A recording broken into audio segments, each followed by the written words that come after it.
Question number 1. Suhas decided to donate 15% of his salary.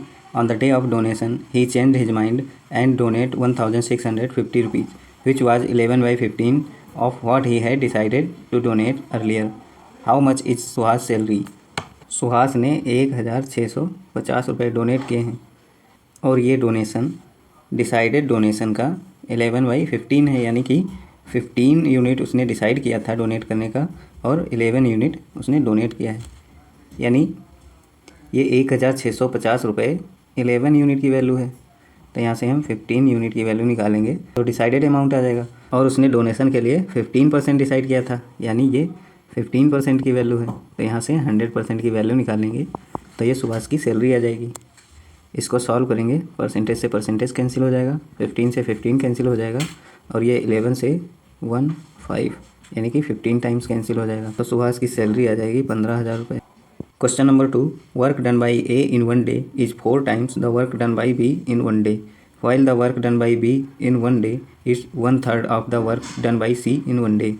C alone can complete the work in 16 days.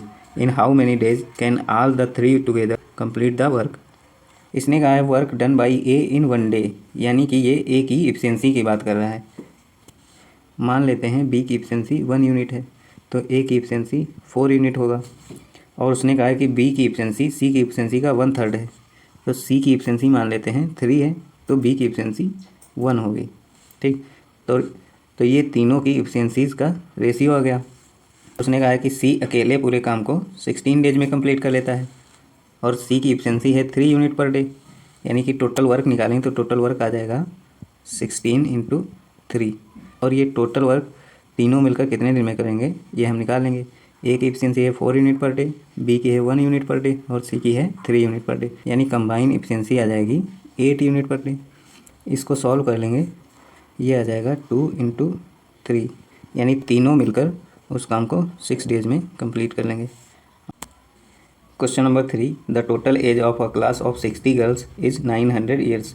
The average age of 20 girls is 12 years and that of another 20 girls is 16 years. What is the average age of the remaining girls? Total girls की age का sum दिया हुआ है 900 years. 20 girls की age का सम निकालें तो ये आ जाएगा 20 × 12 और इन 20 गर्ल्स का एवरेज दिया हुआ है 16 ईयर्स, तो इनकी एज का सम निकालें तो आ जाएगा 16 × 20, तो इनका सम आ जाएगा 240 + 320। तो हम टोटल सम से ये 560 माइनस कर देंगे तो रिमेनिंग गर्ल्स की एज का सम आ जाएगा, यानी 900 - 560 ये आ जाएगा 340। तो रिमेनिंग गर्ल्स की एज का एवरेज आ जाएगा 340/20, यानी 17 years. Option number C. Question number 4. A and B started a business with initial investment in the ratio of 5:7. If after 1 year their profit were in the ratio of 1:2 and the period of each investment was 7 months, then B invested the money for how many months? A और B की investment का ratio दिया हुआ है 5:7 और A ने 7 month के लिए इन्वेस्ट किया है और B के इन्वेस्टमेंट का टाइम निकालना है, मान लेते हैं ये T1 है। इसको सॉल्व करेंगे आ जाएगा 5:T1। ये रेशियो प्रॉफिट शेयर्स का आ गया और उसने प्रॉफिट शेयर्स का रेशियो दिया हुआ है 1:2, यानी ये आ जाएगा 5/T1 = 1/2। तो T1 की वैल्यू आ जाएगी 10, यानी कि B ने 10 मंथ के लिए इन्वेस्ट किया था। Option number C. Question number 5. A shopkeeper sold an article for 1380 rupees at a loss of 8%. At what price should it be sold to earn a profit of 8%? 8% की fraction value होती है 2/25।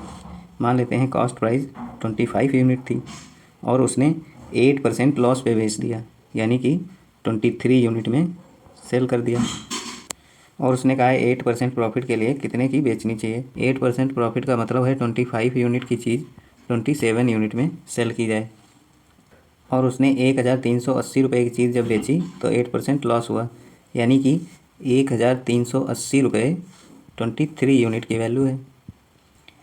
तो यहाँ से 27 unit की value निकालेंगे तो ये 8% प्रॉफिट वाली सेलिंग प्राइस आ जाएगी। 3 × 6 = 18, यानी कि ये 6 टाइम जाएगा, तो नई सेलिंग प्राइस आ जाएगी 1620 रुपये। Option number B. Question number 6, a profit of 25% is earn on certain good when a discount of 20% is allowed on the mark price. What profit percent will be earned when a discount of 10% is allowed on the mark price? 20% discount दिया है, इसकी fraction value होती है 1/5, यानी कि 5 unit की चीज़ 4 unit में cell कर दी। ये मार्क प्राइस है और ये सेलिंग प्राइस है। मान लेते हैं ये 40 यूनिट है और ये 50 यूनिट है और 25% प्रॉफिट हुआ है, इसकी फ्रैक्शन वैल्यू होती है 1/4, यानी कि 4 यूनिट की चीज़ 5 यूनिट में सेल कर दी। ये कॉस्ट प्राइस आ जाएगी। अब सेलिंग प्राइस दोनों रेशियोज में सेम कर लेंगे। सेम करने के लिए यहाँ पे 8 से मल्टीप्लाई करना पड़ेगा, यहाँ भी 8 से मल्टीप्लाई कर देंगे, यानी कॉस्ट प्राइस आ जाएगी 32 यूनिट और सेलिंग प्राइस आ जाएगी 40 यूनिट, मार्क प्राइस आ जाएगी 50 यूनिट। उसने कहा है कि इस मार्क प्राइस पे 10% डिस्काउंट दिया जाए, यानी 45 यूनिट में बेचा जाए तो उसको कितने % प्रॉफिट होगा। तो यहाँ से देखेंगे प्रॉफिट कितने यूनिट है, 13 यूनिट, यानी 32 यूनिट पे 13 यूनिट प्रॉफिट हुआ है। तो यहाँ से प्रॉफिट परसेंटेज निकालेंगे, ये आ जाएगा 40 से ही 5/8%। Question number 7, the compound interest on a certain sum for 2 years at 20% per annum is 880 rupees. The simple interest on the same sum for double the time at half the rate % per annum is. 2 year के लिए 20% compound interest 44% होता है। तो same सम पे simple interest double time के लिए, यानी कि यहाँ पे टाइम 2 ईयर्स है तो सिंपल इंटरेस्ट 4 ईयर्स के लिए होगा। और हाफ रेट % बोला है, यहाँ पे 20% है, यानी कि सिंपल इंटरेस्ट 10% पे होगा। तो सिंपल इंटरेस्ट 4 ईयर्स के लिए 10% पे 40% आ जाएगा। और उसने कंपाउंड इंटरेस्ट 880 रुपये दिया है, यानी कि 44% की वैल्यू 880 रुपये है। तो हम 40% की वैल्यू निकालेंगे, ये सिंपल इंटरेस्ट आ जाएगा। इसको सॉल्व करेंगे, परसेंटेज से परसेंटेज कैंसिल हो जाएगा और ये 44 से 20 टाइम्स कैंसिल हो जाएगा, यानी कि सिंपल इंटरेस्ट आ जाएगा 40 × 20 यानी 800 रुपये। Option number A. Question number 8, a tap can empty a tank in 1 hour, a second tap can empty it in 30 minutes। If both the taps operate simultaneously how much time is needed to empty the tank. Tap A tank को 1 hour यानी कि 60 minute में empty करता है और tap B tank को 30 minute में empty करता है। तो इनका एलसीएम आ जाएगा 60, यानी टैप ए की एफिशिएंसी है 1 यूनिट और बी की एफिशिएंसी है 2 यूनिट। टैंक की कैपेसिटी है 60 यूनिट और इस टैंक को दोनों एक साथ एम्प्टी करेंगे, तो एक साथ दोनों की एफिशिएंसी हो जाएगी 1 यूनिट प्लस 2 यूनिट, यानी कि 3 यूनिट एफिशिएंसी से वर्क करेंगे। तो ये टाइम आ जाएगा 20 मिनट, यानी इस टैंक को 20 मिनट में दोनों मिलकर एम्प्टी कर देंगे। Option number A. Question number 9, when the price of sugar decreases by 10%, a man could by 1 kg more for 270 rupees. What is the original price of the sugar पर kg। Price 10% decrease हो रहा है, यानी पहले 10 था अब 9 हो गया और प्राइस घटने के कारण उसको 1 kg शक्कर ज़्यादा मिल रही है 270 रुपये में, यानी कि 270 का 10% अगर हम निकाल लें तो 1 kg शुगर का रेट पता चल जाएगा। ये आ जाएगा 27 रुपीज़ पर kg, यानी कि शुगर का घटा हुआ प्राइस 27 रुपीज़ पर kg है। और यहाँ पे देखें तो 9 यूनिट है, यानी 27 9 यूनिट की वैल्यू है। ओरिजिनल प्राइस है हमारा 10 यूनिट, तो यहाँ 10 यूनिट की वैल्यू निकालेंगे, ये ओरिजिनल प्राइस आ जाएगा, ये आ जाएगा 30 rupees per kg। Option number B. Question number 10, a train passes a 50 metre long platform in 14 seconds and a man standing on platform in 10 seconds। The speed of the train is. मान लेते हैं train की length x metre है और उसने 10 second में एक man को क्रॉस किया है, यानी अपनी लेंथ के बराबर उसने दूरी 10 सेकंड में कवर की है। तो ये ट्रेन की स्पीड आ गई। अब इस स्पीड से उसने 14 सेकंड में अपनी लेंथ प्लस प्लेटफॉर्म की लेंथ कवर की। तो यहाँ से इसको सॉल्व कर लेंगे, आ जाएगा 14x = 10x + 500, यह आ जाएगा 4x = 500।